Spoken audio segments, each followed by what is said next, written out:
당신이 지금까지 흘린 땀방울, 그 어느 하나도 헛되지 않았습니다. 여러분, 혹시 이런 생각해 보신 적 있으신가요? 나는 이렇게 열심히 살았는데, 왜 내 인생은 이 모양일까?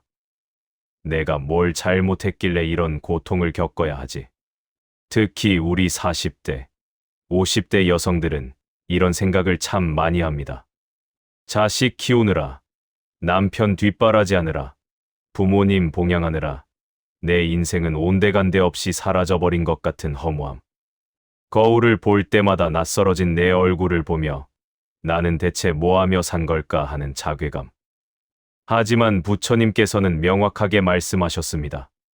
세상에는 두 가지 힘이 있다. 하나는 업의 힘이요.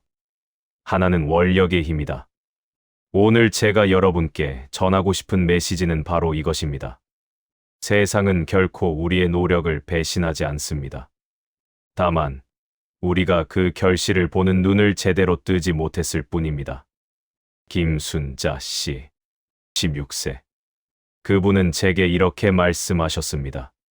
스님, 저는 30년을 시장에서 떡볶이 장사를 했습니다.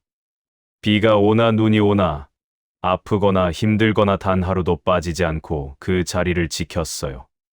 새벽 4시에 일어나 재료 준비하고 밤 10시에 집에 들어오는 생활을 30년 했습니다.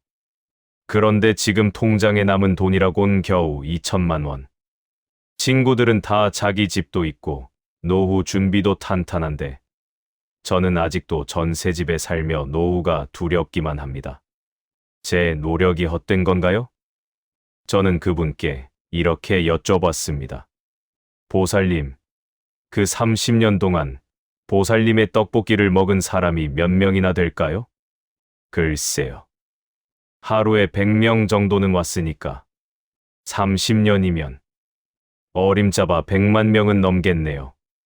그 100만 명 중에서 보살님의 떡볶이로 위안을 받은 사람은 몇 명이나 될까요?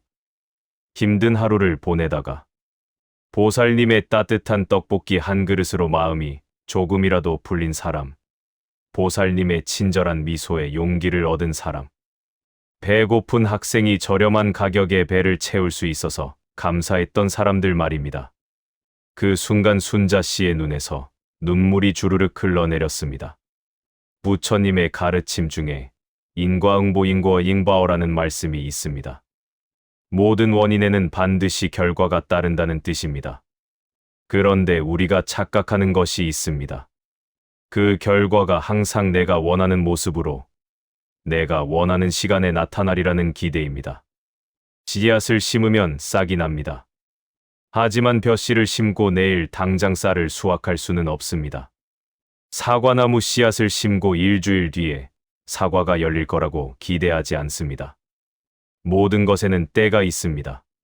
순자 씨는 30년 동안 100만 개의 씨앗을 뿌렸습니다. 진절이라는 씨앗, 성실함이라는 씨앗, 정직함이라는 씨앗, 봉사하는 마음이라는 씨앗. 그 씨앗들은 지금 이 순간에도 어딘가에서 싹을 틀고 자라나고 있습니다. 2부 노력의 진짜 의미. 우리는 종종 노력의 결과를 돈이나 명예, 지위로만 측정합니다. 하지만 그것은 팔정도 바정다오 중 정견정젠, 즉 올바른 견해가 아닙니다. 경주 김씨 부인 이야기를 들려드리겠습니다. 그분은 평생 남편 뒷바라지와 자식 키우는데 인생을 다 바쳤습니다. 대학도 포기하고 결혼했고 하고 싶은 것도 다 참으며 살았습니다. 남편은 사업에 실패했고 자식들은 성인이 되어서도 경제적으로 독립하지 못했습니다. 60대가 된 그분은 자신의 인생이 실패작이라고 생각했습니다. 그래서 우울증에 걸려 병원을 다니게 되었고 극단적인 생각까지 했습니다. 그러던 어느 날 딸이 손주를 안고 찾아왔습니다. 그리고 이렇게 말했습니다. 엄마, 나는 엄마가 나한테 해준 것처럼 우리 아이한테 해주고 싶어. 엄마가 나한테 보여준 희생과 사랑, 그게 내가 이 세상에서 배운 가장 큰 가치야. 나는 엄마처럼 살고 싶어. 그 순간 김 씨 부인은 깨달았습니다. 자신이 뿌린 씨앗이 딸을 통해 그리고 손주를 통해 이어지고 있다는 것을요. 부처님께서는 화엄경에서 이렇게 말씀하셨습니다. 인다라망인 도로어 왕과 같아서 하나가 전체를 비추고 전체가 하나를 비춘다. 우리의 모든 행위는 서로 연결되어 있습니다. 내가 오늘 한 작은 친절이 누군가의 인생을 바꿀 수 있고, 내가 흘린 땀방울이 미래 세대에게까지 영향을 미칠 수 있습니다. 물리학에는 에너지 보존의 법칙이 있습니다. 에너지는 결코 사라지지 않고 다른 형태로 전환될 뿐이라는 법칙입니다. 불교에도 비슷한 가르침이 있습니다. 업보예바오의 법칙입니다. 우리가 만든 모든 업예은 반드시 과보고바오로 돌아옵니다. 다만 그것이 언제, 어떤 형태로 돌아오느냐는 우리가 정확히 알 수 없을 뿐입니다. 제가 아는 한 보살님은 40년 동안 새벽 기도를 한 번도 거르지 않으셨습니다. 비가 오나 눈이 오나 몸이 아프거나 바쁘거나 상관없이 새벽 4시면 어김없이 법당에 나오셨습니다. 그분께 한 번은 이렇게 여쭤봤습니다. 보살님, 40년을 그렇게 기도하셨는데 특별한 영험이 있으셨습니까? 그분의 대답은 의외였습니다. 스님, 영험이요. 저는 그런 거 바라고 기도한 적이 없습니다. 다만 매일 아침 부처님 앞에 나와 제 마음을 고요히 하는 그 시간 자체가 제게는 큰 선물이었습니다. 그 시간이 있었기에 저는 하루를 평온하게 시작할 수 있었고, 어떤 어려움이 와도 흔들리지 않는 중심을 가질 수 있었습니다. 이것이 바로 정진징진의 참된 의미입니다. 우리는 종종 노력을 투자로 생각합니다. 내가 이만큼 투자했으니 이만큼 돌려받아야 한다고 생각하죠. 하지만 그것은 장사의 논리이지 수행의 길이 아닙니다. 진정한 노력은 결과를 기대하지 않습니다. 오히려 노력하는 그 과정 자체가 이미 결과입니다. 씨앗을 뿌리는 행위 자체가 이미 농부를 농부답게 만들듯이 노력하는 그 순간순간이 우리를 성장시킵니다. 박영숙 씨, 12세. 그분은 20년 동안 요양보호사로 일하셨습니다. 처음에는 돈 때문에 시작했어요. 생계를 위해서요.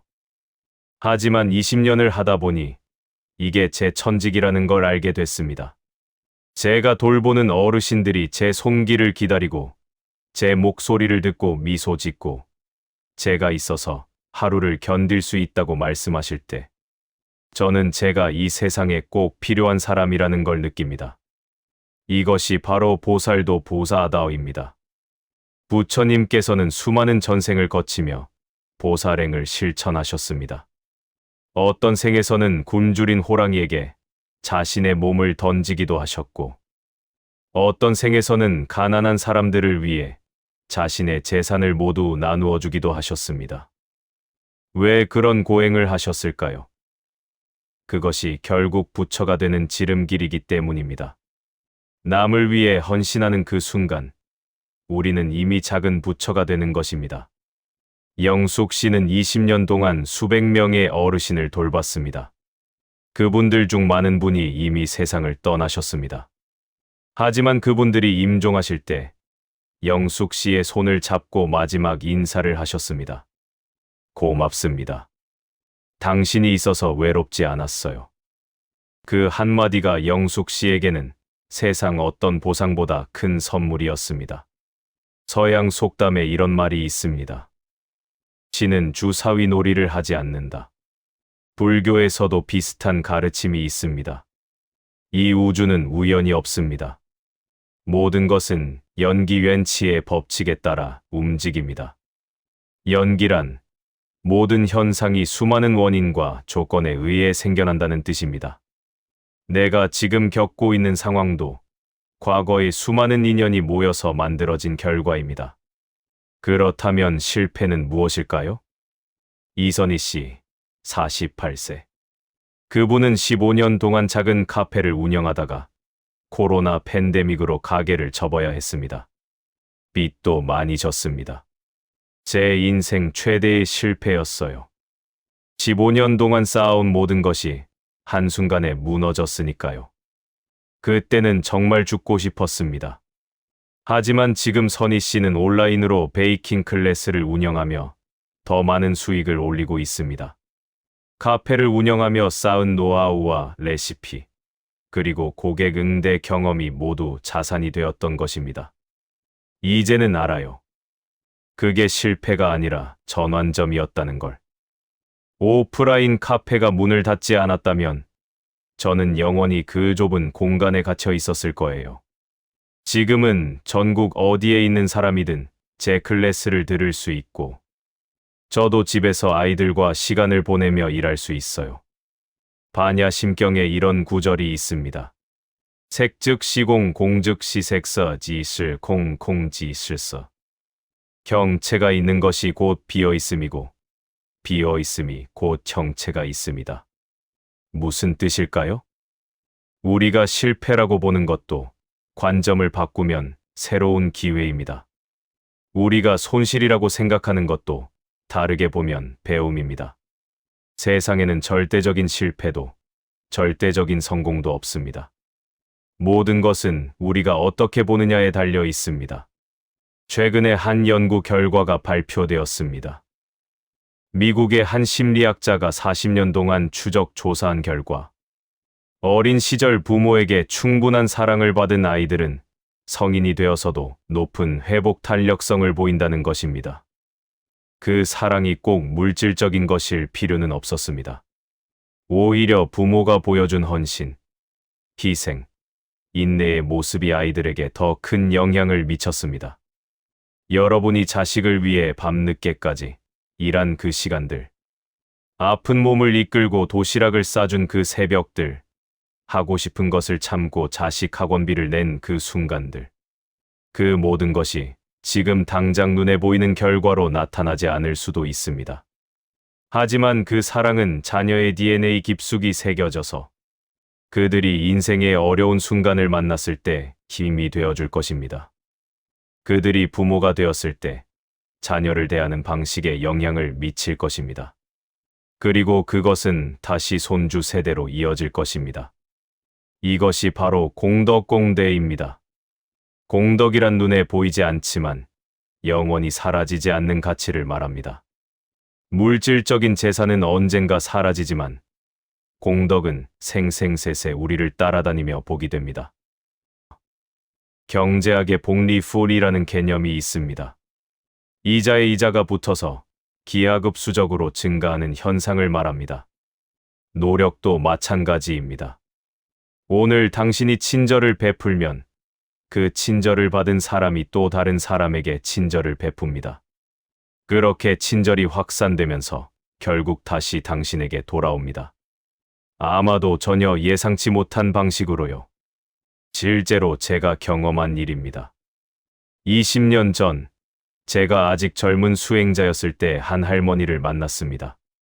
그분은 길에서 넘어지셨는데 지나가는 사람들이 모두 외면했습니다.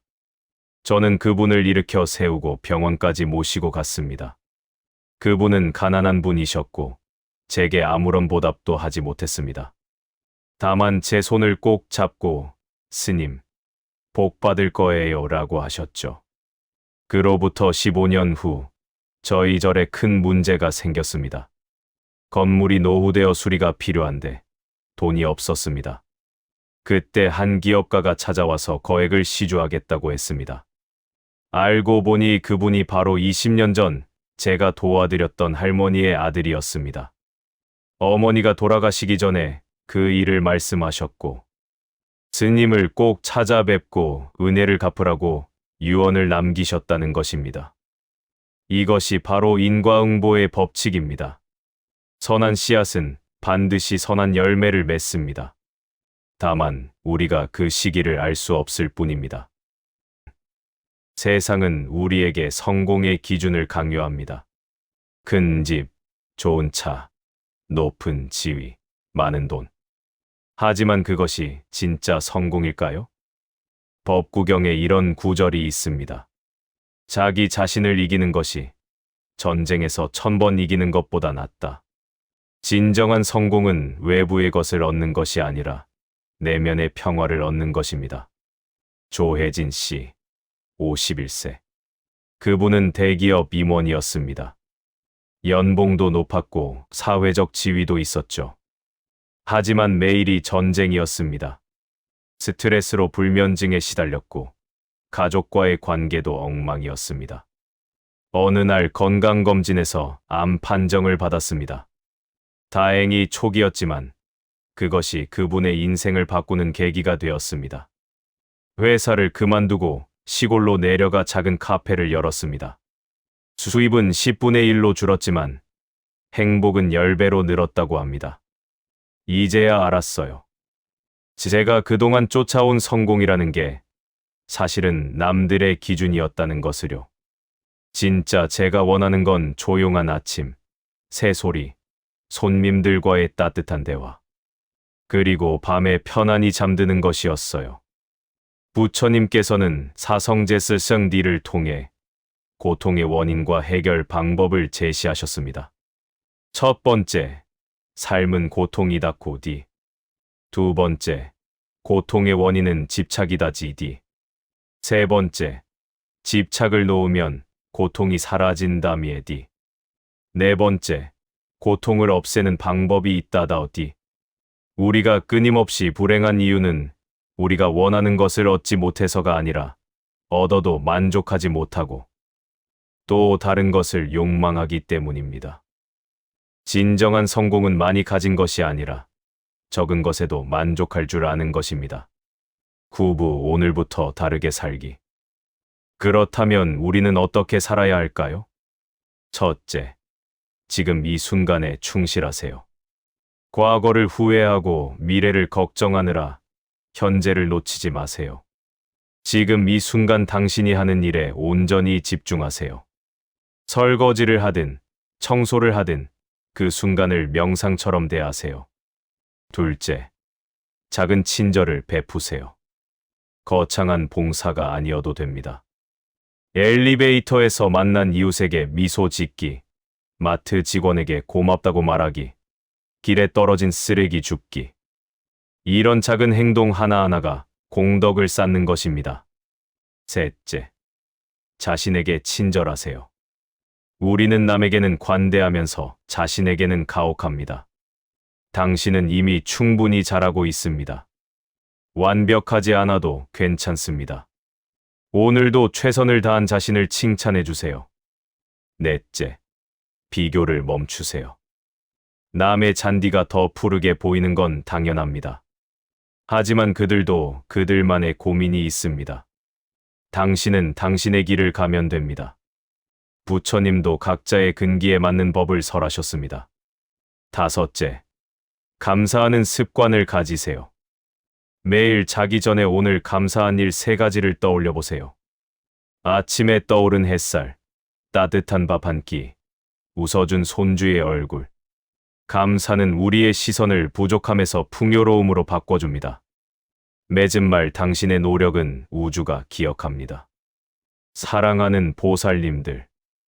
오늘 제가 전하고 싶은 메시지는 하나입니다. 당신이 살아온 모든 순간이 헛되지 않았습니다. 당신이 흘린 눈물, 당신이 참아낸 고통, 당신이 견뎌낸 외로움, 당신이 베푼 친절, 당신이 쏟은 사랑. 그 모든 것이 우주 어딘가에 기록되어 있습니다. 비록 지금 당장 눈에 보이지 않을지라도 그것들은 반드시 꽃을 피우고 열매를 맺을 것입니다. 대나무는 5년 동안 땅속에서만 뿌리를 내립니다. 겉으로 보기에는 아무 일도 일어나지 않는 것 같습니다. 하지만 5년이 지나면 단 6주 만에 15m까지 자랍니다. 당신의 노력도 마찬가지입니다. 지금은 보이지 않아도 반드시 때가 되면 폭발적으로 성장할 것입니다. 부처님께서는 금강경에서 이렇게 말씀하셨습니다. 응무소주의 생기 심리잉 우수어 주얼성치신. 머무는 바 없이 그 마음을 내라. 결과에 집착하지 말고 오직 지금 이 순간 최선을 다하라는 뜻입니다. 오늘도 묵묵히 자기 자리에서 최선을 다하고 계신 모든 보살님들께 깊은 경의를 표합니다. 당신은 이미 성공한 사람입니다. 왜냐하면 당신은 포기하지 않고 오늘도 살아있으니까요. 당신이 오늘 베푼 친절, 오늘 흘린 땀방울, 오늘 참아낸 고통, 그 모든 것이 우주의 장부에 기록되고 있습니다.